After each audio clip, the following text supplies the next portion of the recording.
दुनिया के देशों की तरह भारत भी इस लड़ाई के दौरान बहुत बड़ी पीड़ा से गुजरा। हम में से कई लोगों ने अपने परिजनों को अपने खोया है। ऐसे सभी परिवारों के साथ मेरी पूरी साथियों बीते खोया है। ऐसे सभी परिवारों के साथ मेरी पूरी संवेदनाएं हैं। साथियों, बीते 100 वर्षों में आई ये सबसे बड़ी महामारी है, त्रासदी है। इस तरह की महामारी आधुनिक विश्व ने न देखी थी न अनुभव की थी। इतनी बड़ी वैश्विक महामारी से हमारा देश कई मोर्चों पर एक साथ लड़ा है। कोविड अस्पताल बनाने से लेकर आईसीयू बेड्स की संख्या बढ़ानी हो, भारत में वेंटिलेटर बनाने से लेकर टेस्टिंग लैब्स का एक बहुत बड़ा नेटवर्क तैयार करना हो, कोविड से लड़ने के लिए बीते 1.25 साल में ही देश में एक नया हेल्थ इंफ्रास्ट्रक्चर तैयार किया गया है। सेकंड वेव के दौरान अप्रैल और मई के महीने में भारत में मेडिकल ऑक्सीजन की डिमांड अकल्पनीय रूप से बढ़ गई थी। भारत के इतिहास में कभी भी इतनी मात्रा में मेडिकल ऑक्सीजन की जरूरत कभी भी महसूस नहीं की गई। इस जरूरत को पूरा करने के लिए युद्ध स्तर पर काम किया गया।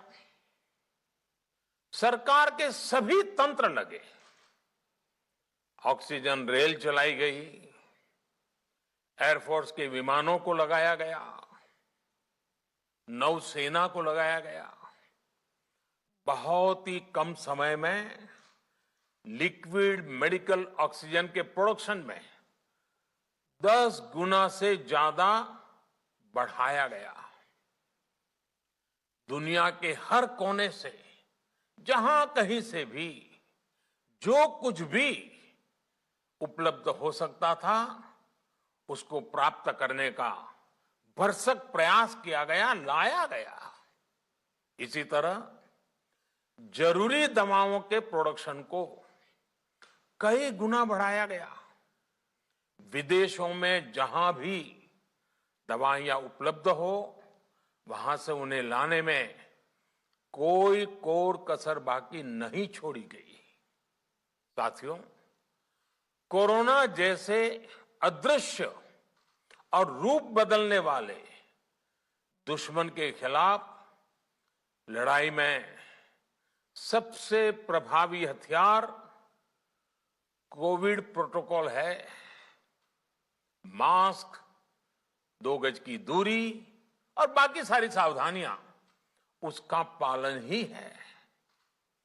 इस लड़ाई में वैक्सीन हमारे लिए सुरक्षा कवच की तरह है।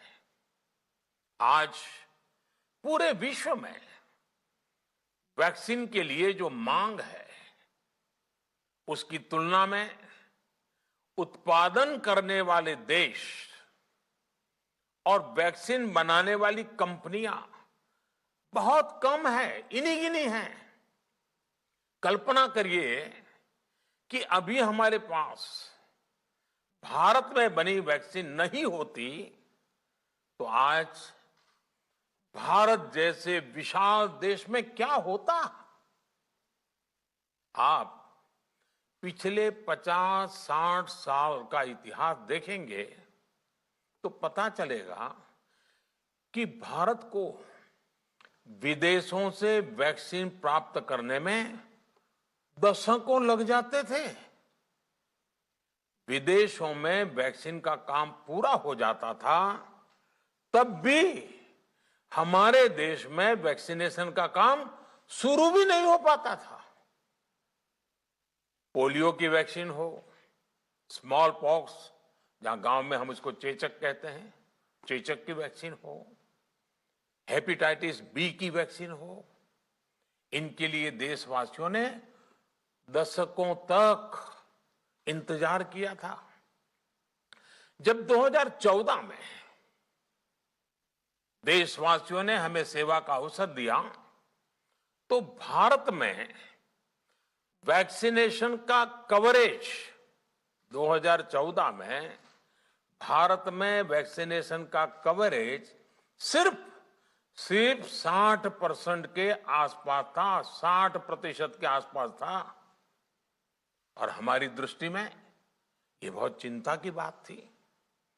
जिस रफ्तार से भारत का टीकाकरण कार्यक्रम चल रहा था, उस रफ्तार से देश को 100% टीकाकरण कवरेज का लक्ष्य हासिल करने में करीब करीब 40 साल लग जाते हैं। हमने इस समस्या के समाधान के लिए मिशन इंद्रधनुष को लॉन्च किया। हमने तय किया कि मिशन इंद्रधनुष के माध्यम से युद्ध स्तर पर वैक्सीनेशन किया जाएगा और देश में जिसको भी वैक्सीनेशन की जरूरत है उसे वैक्सीन देने का प्रयास होगा। हमने मिशन मोड में काम किया और सिर्फ 5-6 साल में ही वैक्सीनेशन कवरेज 60% से बढ़कर 90% से भी ज्यादा हो गई। 60 से 90, यानी हमने वैक्सीनेशन की स्पीड भी बढ़ाई और दायरा भी बढ़ाया। हमने बच्चों को कई जानलेवा बीमारियों से बचाने के लिए कई नए टीकों का भी भारत के टीकाकरण अभियान का हिस्सा बना दिया। हमने इसलिए किया क्योंकि हमें हमारे देश के बच्चों की चिंता थी, गरीब की चिंता थी, गरीब के उन बच्चों की चिंता थी जिन्हें कभी टीका लग ही नहीं पाता था।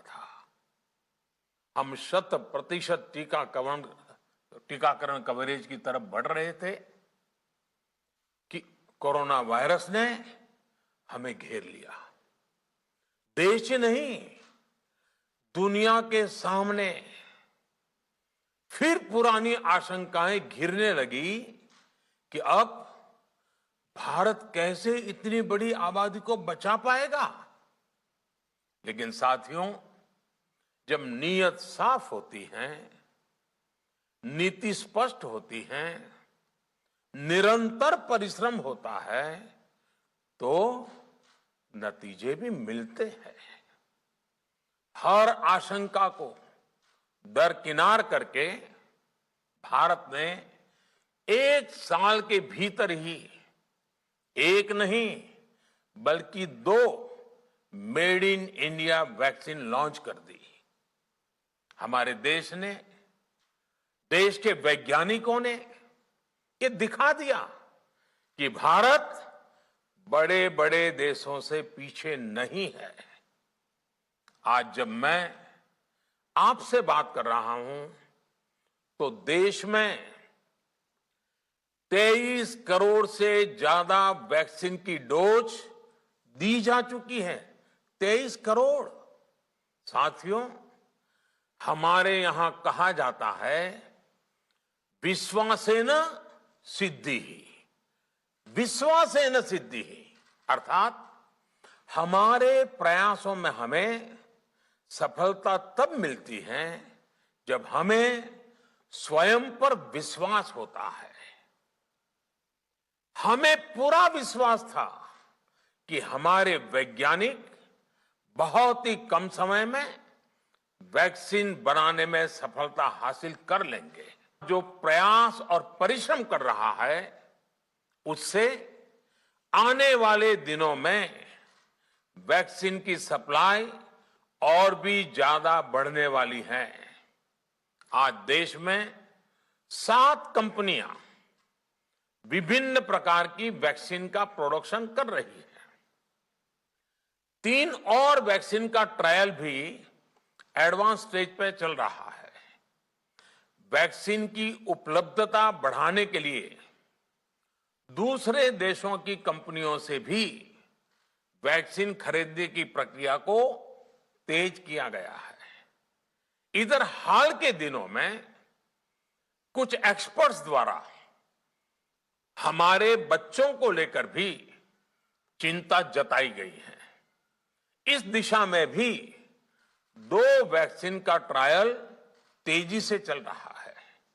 इसके अलावा अभी देश में एक नेजल वैक्सीन पर भी रिसर्च जारी है। इसे सिरिंज से न देकर नाक में स्प्रे किया जाएगा। देश को अगर निकट भविष्य में इस वैक्सीन पर सफलता मिलती है तो इससे भारत के वैक्सीन अभियान में और ज्यादा तेजी आएगी। साथियों, इतने कम समय में वैक्सीन बनाना अपने आप में पूरी मानवता के लिए बहुत बड़ी उपलब्धि है, लेकिन इसकी अपनी सीमाएं भी हैं।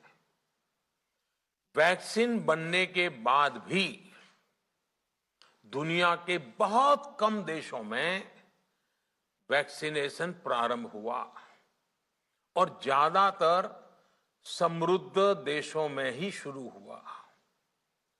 WHO ने वैक्सीनेशन को लेकर गाइडलाइंस दी। वैज्ञानिकों ने वैक्सीनेशन की रूपरेखा रखी और भारत ने भी जो अन्य देशों की बेस्ट प्रैक्टिसेस थी, विश्व स्वास्थ्य संगठन WHO के मानक थे, उसी आधार पर चरणबद्ध तरीके से वैक्सीनेशन करना तय किया। केंद्र सरकार ने मुख्यमंत्रियों के साथ हुई अनेकों बैठकों से जो सुझाव मिले, संसद के विभिन्न दलों के साथियों द्वारा जो सुझाव मिले, उसका भी पूरा ध्यान रखा। इसके बाद ही ये तय हुआ कि जिन्हें कोरोना से ज्यादा खतरा है उन्हें प्राथमिकता दी जाएगी। इसलिए ही हेल्थ वर्कर्स, फ्रंटलाइन वर्कर्स, 60 वर्ष की आयु से ज्यादा के नागरिक, बीमारियों से ग्रसित 45 वर्ष से ज्यादा आयु के नागरिक, इन सभी को वैक्सीन पहले लगनी शुरू हुई है। आप कल्पना कर सकते हैं कि अगर कोरोना की दूसरी वेव से पहले हमारे फ्रंटलाइन वर्कर्स को वैक्सीन नहीं लगी होती तो क्या होता? सोचिए, हमारे डॉक्टर्स, नर्सिंग स्टाफ को वैक्सीन ना लगी तो क्या होता? अस्पतालों में सफाई करने वाले हमारे भाई बहनों को, एम्बुलेंस के हमारे ड्राइवर्स भाई बहनों को वैक्सीन ना लगी होती तो क्या होता? ज्यादा से ज्यादा हेल्थ वर्कर्स को वैक्सीनेशन होने की वजह से ही वो निश्चिंत होकर दूसरों की सेवा में लग पाए, लाखों देशवासियों का जीवन बचा पाए। लेकिन देश में कम होते कोरोना के मामलों के बीच केंद्र सरकार के सामने अलग अलग सुझाव भी आने लगे, भिन्न भिन्न मांगे होने लगी। पूछा जाने लगा, सब कुछ भारत सरकार ही क्यों तय कर रही है? राज्य सरकारों को छूट क्यों नहीं दी जा रही है? राज्य सरकारों को लॉकडाउन की छूट क्यों नहीं मिल रही है? One size does not fit all जैसी बातें भी कही गई। दलील ये दी गई कि संविधान में चूंकि हेल्थ, आरोग्य प्रमुख रूप से राज्य का विषय है, इसलिए अच्छा है कि सब राज्य ही करें। इसलिए इस दिशा में एक शुरुआत की गई। भारत सरकार ने एक बृहद गाइडलाइन बनाकर राज्यों को दी ताकि राज्य अपनी आवश्यकता और सुविधा के अनुसार काम कर सके। स्थानीय स्तर पर कोरोना कर्फ्यू लगाना हो, माइक्रो कंटेनमेंट जोन बनाना हो, इलाज से जुड़ी व्यवस्थाएं हो, भारत सरकार ने राज्यों की इन मांगों को स्वीकार किया। साथियों, इस साल 16 जनवरी से शुरू होकर अप्रैल महीने के अंत तक भारत का वैक्सीनेशन कार्यक्रम मुख्यतः केंद्र सरकार की देखरेख में ही चला। सभी को मुफ्त वैक्सीन लगाने के मार्ग पर देश आगे बढ़ रहा था। देश के नागरिक भी अनुशासन का पालन करते हुए अपनी बारी आने पर वैक्सीन लगवा रहे थे। इस बीच कई राज्य सरकारों ने फिर कहा कि वैक्सीन का काम डिसेंट्रलाइज किया जाए और राज्यों पर छोड़ दिया जाए। तरह तरह के स्वर उठे, जैसे कि वैक्सीनेशन के लिए एज ग्रुप क्यों बनाए गए। दूसरी तरफ किसी ने कहा कि उम्र की सीमा आखिर केंद्र सरकार ही क्यों तय करे। कुछ आवाजें तो ऐसी भी उठी कि बुजुर्गों का वैक्सीनेशन पहले क्यों हो रहा है। भांति भांति के दबाव भी बनाए गए। देश के मीडिया के एक वर्ग ने इसे कैंपेन के रूप में भी चलाया। साथियों, काफी चिंतन मनन के बाद इस बात पर सहमति बनी कि राज्य सरकारें अपनी तरफ से भी प्रयास करना चाहती हैं, तो भारत सरकार को क्यों इतराज हो और भारत सरकार इतराज क्यों करे। राज्यों की इस मांग को देखते हुए, उनके आग्रह को ध्यान में रखते हुए 16 जनवरी से जो व्यवस्था चली आ रही थी, उसमें प्रयोग के तौर पर एक बदलाव किया गया। हमने सोचा कि राज्य ये मांग कर रहे हैं, उनका उत्साह है, तो चलो भाई 25% का काम उन्हीं को सुपुर्द कर दिया जाए, उन्हीं को दे दिया जाए। स्वाभाविक है 1 मई से राज्यों को 25% काम उनके हवाले कर दिया गया। उसे पूरा करने के लिए उन्होंने अपने अपने तरीके से प्रयास भी किए। इतने बड़े काम में किस तरह की कठिनाइयां आती हैं, ये भी उनके ध्यान में आने लगा। उनको पता चला पूरी दुनिया में वैक्सीन की क्या स्थिति है, इसकी सच्चाई से भी राज्य परिचित हुए। और हमने देखा, एक तरफ मई में सेकेंड वेव, दूसरी तरफ वैक्सीन के लिए लोगों का बढ़ता रुझान, और तीसरी तरफ राज्य सरकारों की कठिनाइयां। मई में 2 सप्ताह बीतते बीतते कुछ राज्य खुले मन से ये कहने लगे कि पहले वाली व्यवस्था ही अच्छी थी। धीरे धीरे इसमें कई राज्य सरकारें जुड़ती चली गई। वैक्सीन का काम राज्यों पर छोड़ा जाए।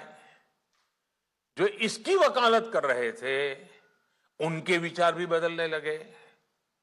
एक अच्छी बात रही कि समय रहते राज्य पुनर्विचार की मांग के साथ फिर आगे आए।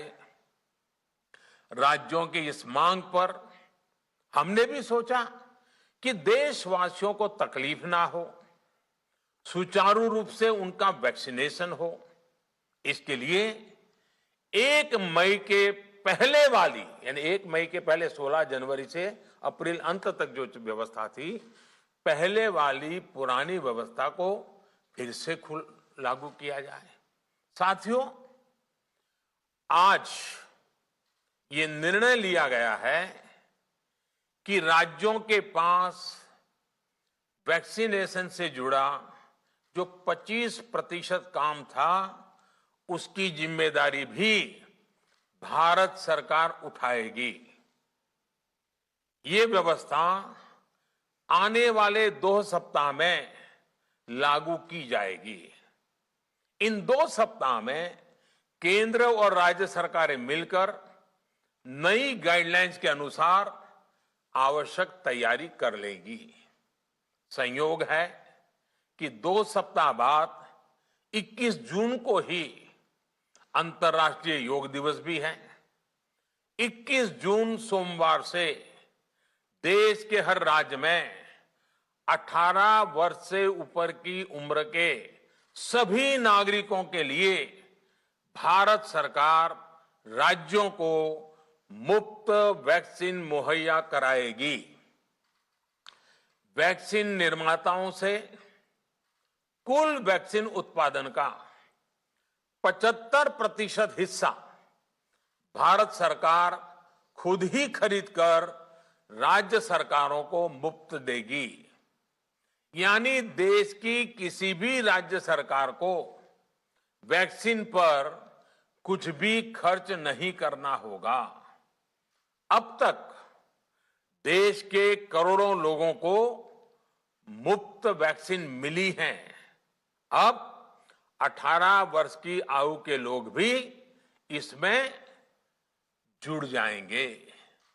सभी देशवासियों के लिए भारत सरकार ही मुफ्त वैक्सीन उपलब्ध करवाएगी। गरीब हो, निम्न मध्यम वर्ग हो, मध्यम वर्ग हो या फिर उच्च वर्ग, भारत सरकार के अभियान में मुफ्त वैक्सीन ही लगाई जाएगी। हां, जो व्यक्ति मुफ्त में वैक्सीन नहीं लगवाना चाहते, प्राइवेट अस्पताल में वैक्सीन लगवाना चाहते हैं, उनका भी ध्यान रखा गया है। देश में बन रही वैक्सीन में से 25% प्राइवेट सेक्टर के अस्पताल सीधे ले पाए, ये व्यवस्था जारी रहेगी। प्राइवेट अस्पताल वैक्सीन की निर्धारित कीमत के उपरांत एक डोज पर अधिकतम 150 रुपये ही सर्विस चार्ज ले सकेंगे। इसकी निगरानी करने का काम राज्य सरकारों के पास ही रहेगा। साथियों, हमारे शास्त्रों में कहा गया है, प्राप्य आपदम न व्यथते कदाचित, उद्योगम अनु इच्छति चा प्रमत्तः। अर्थात विजेता आपदा आने पर उससे परेशान होकर हार नहीं मानते, बल्कि उद्यम करते हैं, परिश्रम करते हैं और परिस्थिति पर जीत हासिल करते हैं। कोरोना से लड़ाई में 130 करोड़ से अधिक भारतीयों ने अभी तक की यात्रा आपसी सहयोग, दिन रात मेहनत करके तय की है। आगे भी हमारा रास्ता हमारे श्रम और सहयोग से ही मजबूत होगा। हम वैक्सीन प्राप्त करने की गति भी बढ़ाएंगे और वैक्सीनेशन अभियान को भी और गति देंगे। हमें याद रखना है कि भारत में वैक्सीनेशन की रफ्तार आज भी दुनिया में बहुत तेज है, अनेक विकसित देशों से भी तेज है। हमने जो टेक्नोलॉजी प्लेटफॉर्म बनाया है, कोविन, उसकी भी पूरी दुनिया में चर्चा हो रही है। अनेक देशों ने भारत के इस प्लेटफॉर्म को इसमें इस्तेमाल करने में रुचि भी दिखाई है। हम सब देख रहे हैं कि वैक्सीन की एक एक डोज कितनी महत्वपूर्ण है। हर डोज से एक जिंदगी जुड़ी हुई है। केंद्र सरकार ने ये व्यवस्था भी बनाई है कि हर राज्य को कुछ सप्ताह पहले ही बता दिया जाएगा कि उसे कब कितनी डोज मिलने वाली है। मानवता के इस पवित्र कार्य में वाद विवाद और राजनीतिक छींटाकशी से ऐसी बातों को कोई भी अच्छा नहीं मानता है। वैक्सीन की उपलब्धता के अनुसार पूरे अनुशासन के साथ वैक्सीन लगती रहे, देश के हर नागरिक तक हम पहुंच सके, ये हर सरकार, हर जनप्रतिनिधि, हर प्रशासन की सामूहिक जिम्मेदारी है। प्रिय देशवासियों, टीकाकरण के अलावा आज एक और बड़े फैसले में उस फैसले से मैं आपको अवगत कराना चाहता हूं। पिछले वर्ष जब कोरोना के कारण लॉकडाउन लगाना पड़ा था, तो प्रधानमंत्री गरीब कल्याण अन्न योजना के तहत 8 महीने तक 80 करोड़ से अधिक देशवासियों को मुफ्त राशन की व्यवस्था हमारे देश ने की थी। इस वर्ष भी दूसरी वेव के कारण मई और जून के लिए भी इस योजना का विस्तार किया गया था। आज सरकार ने फैसला लिया है कि प्रधानमंत्री गरीब कल्याण अन्न योजना को अब दीपावली तक आगे बढ़ाया जाएगा।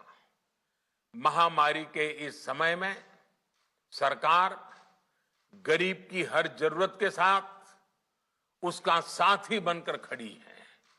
यानी नवंबर तक 80 करोड़ से अधिक देशवासियों को हर महीने तय मात्रा में मुफ्त अनाज उपलब्ध होगा। इस प्रयास का मकसद यही है कि मेरे किसी भी गरीब भाई बहन को, उसके परिवार को भूखा सोना ना पड़े। साथियों, देश में हो रहे इन प्रयासों के बीच कई क्षेत्रों से वैक्सीन को लेकर भ्रम और अफवाहों की जानकारी चिंता बढ़ाती है। ये चिंता भी मैं आपके सामने व्यक्त करना चाहता हूं। जब से भारत में वैक्सीन पर काम शुरू हुआ, तभी से कुछ लोगों द्वारा ऐसी बातें कही गई जिससे आम लोगों के मन में शंका पैदा हो। कोशिश ये भी हुई कि भारत के वैक्सीन निर्माताओं का हौसला पस्त पड़ जाए और उनके सामने अनेक प्रकार की बाधाएं आए। जब भारत की वैक्सीन आई तो अनेक माध्यमों से शंका आशंका को और बढ़ाया गया। वैक्सीन न लगवाने के लिए भांति भांति के तर्क प्रचारित किए गए। इन्हें भी देश देख रहा है। जो लोग वैक्सीन को लेकर आशंका पैदा कर रहे हैं, अफवाहें फैला रहे हैं, वो भोले भाले भाई बहनों के जीवन के साथ बहुत बड़ा खिलवाड़ कर रहे हैं। ऐसी अफवाहों से सतर्क रहने की जरूरत है। मैं भी आप सबसे, समाज के प्रबुद्ध लोगों से, युवाओं से अनुरोध करता हूं कि आप भी वैक्सीन को लेकर जागरूकता बढ़ाने में सहयोग करें। अभी कई जगहों पर कोरोना कर्फ्यू में ढील दी जा रही है, लेकिन इसका मतलब ये नहीं कि हमारे बीच से कोरोना चला गया है, हमें सावधान भी रहना है और कोरोना से बचाव के नियमों का भी सख्ती से पालन करते रहना है। मुझे पूरा विश्वास है हम सब कोरोना से इस जंग में जीतेंगे, भारत कोरोना से जीतेगा। इन्हीं शुभकामनाओं के साथ आप सभी देशवासियों का बहुत बहुत धन्यवाद। Okay, big breaking news this evening. This is the end of the decentralized vaccine procurement system. The Prime Minister just announcing that the centre is going to resume procuring vaccines for all, including those above the age of 18. That is, a centralized process of procurement is going to resume. The centre is going to provide vaccines to all states for free. So vaccination for those above the age of 18 is going to be free of charge. The new guidelines for this are going to be announced in 2 weeks with consultation from the states. The states no longer need to vaccinate those above the age of 18. Also, the private hospitals can continue procuring 25% of vaccines directly from manufacturers, but they can't charge over 150 rupees a service charge. So private hospitals charge, the pricing in private hospitals also capped. But the big breaking news this evening is that